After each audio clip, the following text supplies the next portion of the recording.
4 दिसंबर 2017। श्वेता अग्रवाल सुबह 8:30 बजे कॉलेज गई, पर आज अपनी रूटीन के अनुसार वो 1:30 बजे वापस घर नहीं पहुंची। वो घर इसलिए नहीं पहुंची क्योंकि उसकी आग से जलकर मौत हो गई थी, लेकिन ये सुसाइड था या फिर मर्डर, ये जानने के लिए कहानी में बने रहे। असम के गुवाहाटी में 20 साल की लड़की श्वेता अग्रवाल, जो कि 2015 में 12th बोर्ड में कॉमर्स स्ट्रीम से टॉपर भी थी। इसके बाद वो बीकॉम कर रही थी गुवाहाटी के ही एक कॉलेज से। गोविंद सिंगल, जो कि उसका एक दोस्त था, वो पढ़ाई में थोड़ा सा कमजोर था। साथ रहते रहते उनकी दोस्ती काफी अच्छी हो चुकी थी, उनकी बॉन्ड काफी अच्छी थी। 4 दिसंबर 2017 श्वेता एग्जाम के लिए कॉलेज गई। लगभग 1:30 बजे के करीब वो घर नहीं पहुंची तो माँ ने उसे कॉल की, पर उसने कॉल पिक नहीं की। माँ ने फिर कुछ वक्त बाद कॉल ट्राई की, पर इस बार श्वेता का फोन स्विच ऑफ हो चुका था। माँ थोड़ी सी टेंशन में आ गई। उसने उसके पिता को भी बताया। वो उसका फोन बार बार डायल करने लगे, पर स्विच ऑफ था। काफी टाइम गुजर गया, वो बहुत परेशान हो रहे थे। पर तब तक ही करीब 5:30 बजे श्वेता के फोन से श्वेता के पेरेंट्स को एक कॉल आती है, और इस बार कॉल पर श्वेता नहीं थी। इस बार एक अननोन आवाज थी, और उसने सामने से कहा कि श्वेता ने अपने आप को आग लगाकर आत्महत्या कर दी है। आप जल्दी जेपी अग्रवाल रोड के पास एक घर में पहुंचे, जहां पर श्वेता की लाश रखी हुई है। पेरेंट्स तो थोड़ा सा हड़बड़ा गए। उन्होंने सोचा कि कोई मजाक कर रहा है, पर थी तो उनकी बेटी, इसलिए वो फौरन बताए एड्रेस पर पहुंचे। जैसा ही वो वहां पर पहुंचे तो उन्होंने देखा कि घर के बाहर बहुत ज्यादा भीड़ लगी हुई है। वो किसी तरीके से घर के अंदर पहुंचे तो उन्होंने देखा कि ये श्वेता के दोस्त गोविंद सिंगल का ही घर है। गोविंद ने उनको वॉशरूम की तरफ इशारा किया, और जैसा ही श्वेता के पेरेंट्स वॉशरूम में पहुंचे तो अंदर के हालात देख उनका सर चकरा गया। श्वेता की माँ बुरी तरह रोने लगी। अंदर अधजली श्वेता की लाश पड़ी हुई। किसी ने पुलिस को भी कॉल कर दिया। श्वेता के पेरेंट्स ने गोविंद से पूछा कि ये सब कैसे हुआ, जिसके जवाब में गोविंद ने बताया कि हम ग्रुप स्टडी कर रहे थे, और ग्रुप स्टडी के दौरान श्वेता ने कहा कि मैं वॉशरूम में जा रही हूँ। इसके बाद थोड़ी देर में ही वॉशरूम से धुआं निकलने लगा। मैंने जैसे तैसे दरवाजा खोला, पर अंदर देखा कि अंदर श्वेता को आग लगी हुई है। मैंने श्वेता को बचाने की पूरी कोशिश की, पर अफसोस मैं श्वेता को नहीं बचा पाया। गोविंद की माँ और बहन भी घर पर ही थी, और उन्होंने भी सेम बात ही श्वेता के पेरेंट्स से कही। कुछ देर में वहां पर पुलिस भी पहुंच आई। पुलिस ने हालात को काबू करने के लिए बॉडी को अपने कंट्रोल में लिया, भीड़ को वहां से हटाया और बॉडी को पोस्टमार्टम के लिए भेजा। मौजूदा प्रेजेंट सभी लोगों के अकॉर्डिंग ये एक सुसाइड का केस था, पर ये केस इतना भी सिंपल नहीं था। पहले तो ये एक सुसाइड का ही केस रहा, पर कुछ दिन बाद जब पोस्टमार्टम की रिपोर्ट आई तो उसमें क्लियर हुआ कि ये सुसाइड का केस नहीं है। पोस्टमार्टम रिपोर्ट में ये बताया गया था कि श्वेता की मौत आग लगने से ही हुई है, पर आग लगने से पहले उसके सर में एक भारी चीज से चोट दी गई थी, जिसके बाद उसके जिस्म पर 13 बार किसी तेजधार चीज से वार किया गया हो, जैसे कि एक चाकू से।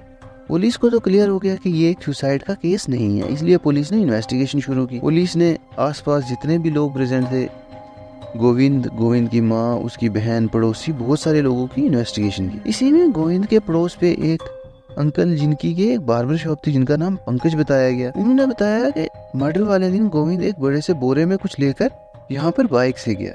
कुछ देर बाद वो वापस आया, पर जब पंकज ने गोविंद से पूछा कि इसमें क्या है, तो गोविंद ने कहा कि कुछ नहीं, इसमें बस अगरबत्ती का थोड़ा सा सामान है। क्योंकि गोविंद के पापा की अगरबत्ती की फैक्ट्री थी, इसलिए गोविंद ने ऐसा कहा कि ये वो सामान वहाँ पर पहुँचाने जा रहा है। पर पंकज ने कहा कि गोविंद वो सामान लेकर फैक्ट्री नहीं गया, वो ये सामान लेकर अपने घर के अंदर चला गया, पर मैंने उस टाइम ज्यादा गौर नहीं किया। इसके बाद पुलिस ने श्वेता की कुछ बिलोंगिंग्स चेक की, और उसके बहुत सारे फोन के मैसेजेस सब कुछ खंगालना शुरू। पुलिस को श्वेता का एक पर्स मिला, जिसमें एक टिश्यू पेपर रखा था। इस टिश्यू पेपर पर लिखा था कि अगर तुम मुझे एक्सेप्ट नहीं करोगे तो तुम सोच भी नहीं सकती मैं तुम्हारा क्या हाल करूंगा, तुम्हारा अंजाम बहुत बुरा होगा।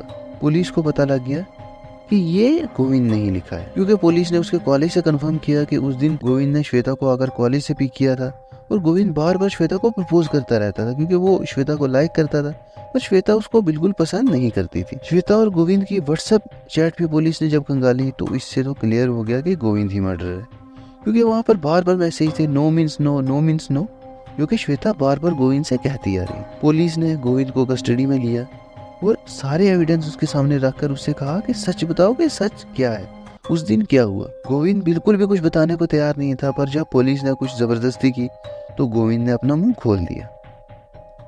इसके बाद गोविंद ने जो कहानी बताई उसे सुनकर आपका सर चकरा जाएगा। गोविंद ने पुलिस को बताया कि 4 दिसंबर को श्वेता एग्जाम के बाद घर जा रही थी, पर मैं उसके कॉलेज के बाहर पहुंच गया और मैंने उससे रिक्वेस्ट की कि आओ मेरे घर पर, मुझे कुछ पढ़ाओ, मेरा कल एग्जाम है और मुझे कुछ नहीं आता। जैसा कि मैंने आपको कहानी में पहले ही बताया था कि गोविंद पढ़ाई में थोड़ा सा वीक था। श्वेता बिल्कुल भी उसके घर जाने को तैयार नहीं थी, पर गोविंद की जबरदस्ती करने पर श्वेता उसके साथ उसकी बाइक पर बैठकर उसके घर चली गई। घर पर गोविंद की माँ और बहन भी थी।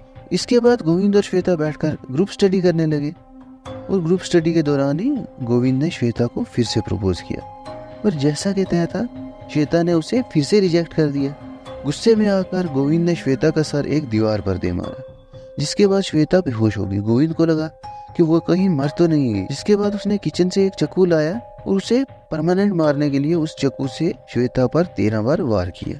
13 बार वार करने के बाद उसने श्वेता की बॉडी को एक बोरी में डाला और उसे पास में ही म्यूनिसिपैलिटी के एक गार्बेज में फेंकने के लिए ले गया। पर जब वो गार्बेज के पास पहुंचा तो उसकी माँ की कॉल आई कि बॉडी को घर वापस ले आओ, हम इसको घर पर ही डिस्पोज करेंगे, इसका घर पर ही कुछ करना पड़ेगा, बाहर बॉडी को खुला लेकर मत घूमो। और इसके बाद गोविंद जब वहाँ से वापस आया तो पंकज ने उसे वहाँ पर देख लिया था, जो कि पंकज ने पुलिस को बताया था। इसके बाद गोविंद की माँ ने गोविंद को कहा कि इस बॉडी को आग लगाओ और इसको एक सुसाइड का केस बनाओ। जिसके बाद गोविंद की माँ और बहन ने उसकी मदद की इस केस को एक फुल प्रूफ सुसाइड केस बनाने में। पर अफसोस the case was Busted. Case खुलकर सबके सामने आ गया, क्योंकि ये 12th बोर्ड की टॉपर लड़की का मर्डर केस था, जो कि ऑलरेडी न्यूज में आ चुकी थी।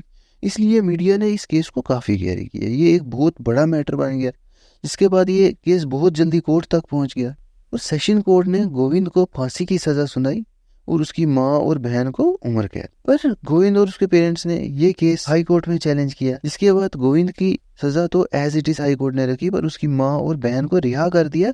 पर कोर्ट ने कहा कि ये केस फिर से रीओपन किया जाएगा। जिसके बाद गोविंद की माँ और बहन का केस अभी भी कोर्ट में चल रहा है। तो ये थी आज की कहानी। आपको क्या लगता है कि श्वेता को इंसाफ मिल गया या अभी भी कुछ बाकी है? तो उम्मीद है आपको हमारी वीडियोस पसंद आएंगी। ऐसी वीडियोस के लिए सब्सक्राइब करें हमारा चैनल।